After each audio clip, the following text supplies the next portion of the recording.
This is Carl at National RV Detroit. I'm going to walk you through this Outback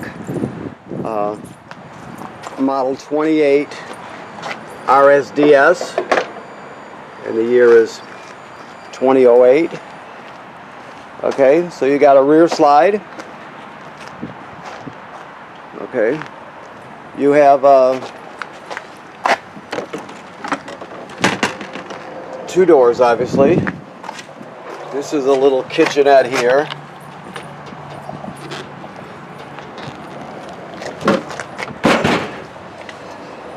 You got a cooktop and a basin. You have to plug in your cooktop with this quick connect line here. You will plug it in under the trailer right here below, behind the rear wheel, the rear axle. All right. You have a manual awning. This is your hitch equipment, of course. You've got tanks and a battery and a power tongue jack. This is your water heater on the outside. Keep in mind there's a switch right here for the electric heating element right here. If you can see that there, it's in the lower left hand corner. The other switches are inside the trailer, and this is where you drain it from right here. It takes an 1 1/16 socket. Okay.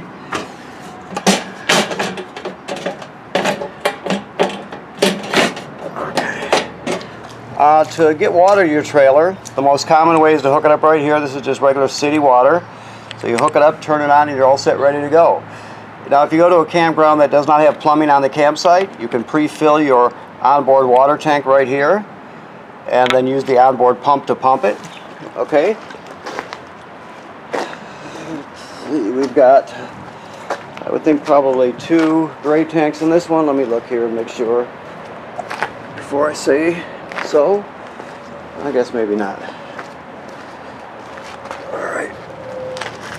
Yeah, so you have your black tank. He even labeled them on this one. Black tank on this side, and then your gray tank on this side. Obviously you're going to hook your hose up to right there. You'll dump your black tank first because that's toilet water and waste. Then you'll dump the gray tank because it's sink and shower water. It's just cleaner dirty water than the black water, so it'll help wash things out if you dump it second, okay? Alright. This is your power cord here. It's 25 feet long, 30 amp. Your stabilizers, obviously you have scissor type stabilizers. There's one on each corner. Alright. Also, you need to inspect your roof on a regular basis, so keep in mind you need to go up there and look around to make sure the seals are good. Any place you see manufacturer's caulk, you want to do that. It's something every trailer owner should do. Okay, so you've got a little water damage here, I notice, on your rear wall. I'm sure you're aware of that. Okay, to slide, before you slide your slide in, you have to roll this, jackknife this so flat so the slide will fit over the back of the little sofa sleeper there. Okay. Got some sound system here. Your range, basically you spark it to light it. I don't know if he's got the gas on right now, but let me look. Yeah, so it's, see, you just turn the sparker clockwise to spark it.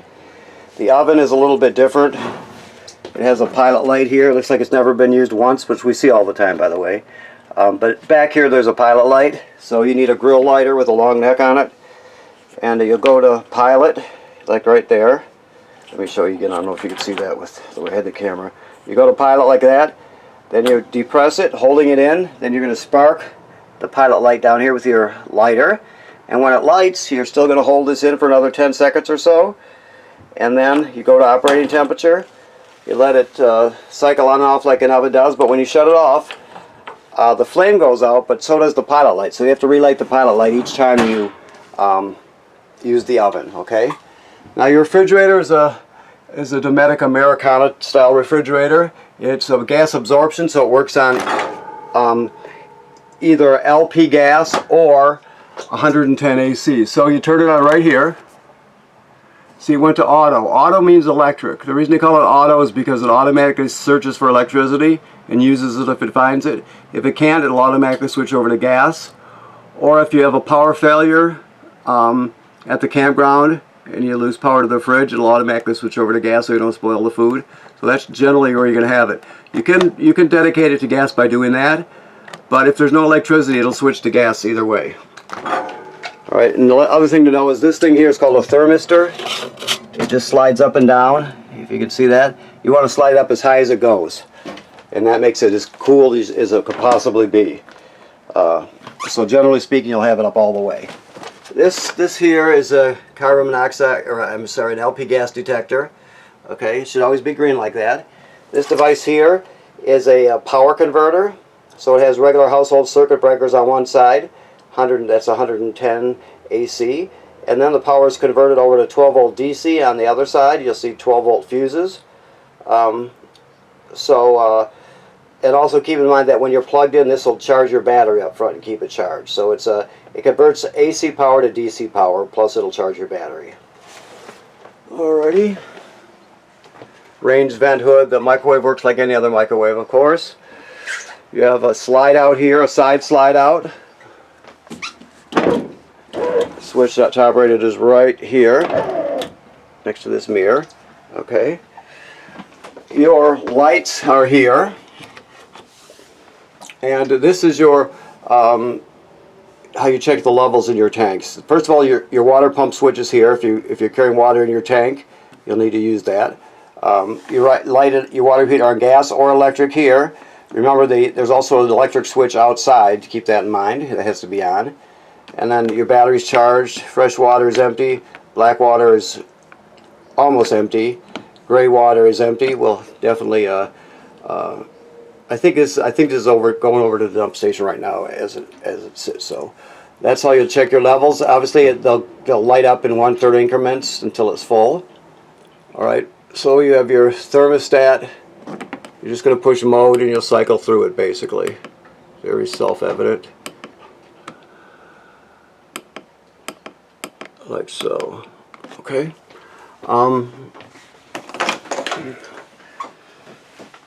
Your sink and shower work like any other sink and shower. You have obviously a vent fan there. The toilet, you want to remember that you don't want to use it without. Let me find the pedal for it. Hold on a second. Oh, it's over here. You don't want to use it without water. Always put some water in the tank by standing on the pedal, and you want to put your toilet chemical in there too. So you never use it without a little bit of water in the tank and your chemical. So always make sure you do that before you start using it. You got bunks in the back, and you have TV hookups up here, obviously. Okay, nice. Lots of storage. This is your antenna here. You crank it up and down, and then you can turn it, rotate it with this here. But just remember, when you bring it down, you want to line up these two markers right here before you crank it back down, because they have to be lined up so it sits in the right position on the roof. Alright, that's a carbon monoxide detector. You also have a smoke detector in here somewhere, I'm sure, or back over here. Okay. Alright, so I think that pretty much covers it. Let me look here. Yeah, that pretty much covers it. So just keep in mind you have to winterize this in the winter. Also, like I said, before you use the water heater, make sure you've got water in the water heater tank. That's important. And make sure you inspect your seals periodically to make sure you got a good tight seal on the roof and the sides. Okay? Thank you very much.